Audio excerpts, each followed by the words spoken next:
નમસ્કાર દર્શક મિત્રો, હું જપન શાહ, કાનમ એક્સપ્રેસ ન્યૂઝમાં આપનું સ્વાગત છે. જોઈએ આજના મુખ્ય અને મહત્વના સમાચાર. બારડોલી તાલુકાના સાકરી ટિમ્બરવા ગામ ખાતે ભવ્ય રામનવમીના દિવસે લાલુભાઈ ચૌધરી દ્વારા સાંઈબાબા મંદિરનું ખાતમુહૂર્તનું આયોજન કરવામાં આવ્યું.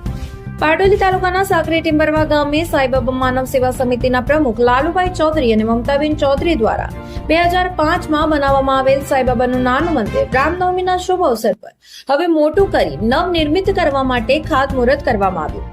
લાલુભાઈ ચૌધરીએ જણાવેલ પ્રમાણે 2005માં સાંઈબાબાના કૃપાથી પહેલું મંદિર જે એમના જ ગામના એમના જ ઘરમાં બાજુમાં બનાવવામાં આવ્યું હતું. ત્યારબાદ એમણે ઘણા કામો કર્યા.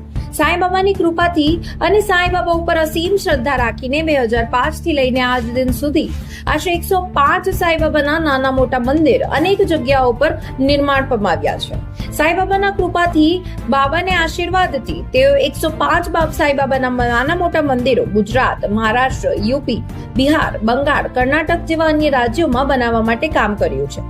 લાલાભાઈએ જણાવ્યું કે તેઓ માત્ર મંદિર જ નહીં પરંતુ આદિવાસી વિસ્તારોમાં અનાથ બાળકો તેમજ ગરીબ પરિવારના બાળકો શિક્ષણને લઈને જો જરૂરિયાત ચીજ વસ્તુઓ હોય તે આપીને વિધવા, વૃદ્ધાઓ જેવી વ્યક્તિઓને પણ જે પણ એમનાથી બની શકે તેટલી જીવન જરૂરિયાતની ચીજ વસ્તુઓ આપી ભેટ આપી અનેક આવા કામ કરી રહ્યા છે.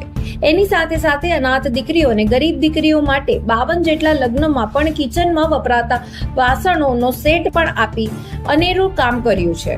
હજુ પણ તેઓ બાબાની કૃપાથી જે પણ થઈ શકશે આવી સેવા આપતા રહેશે તેવું જણાવ્યું હતું.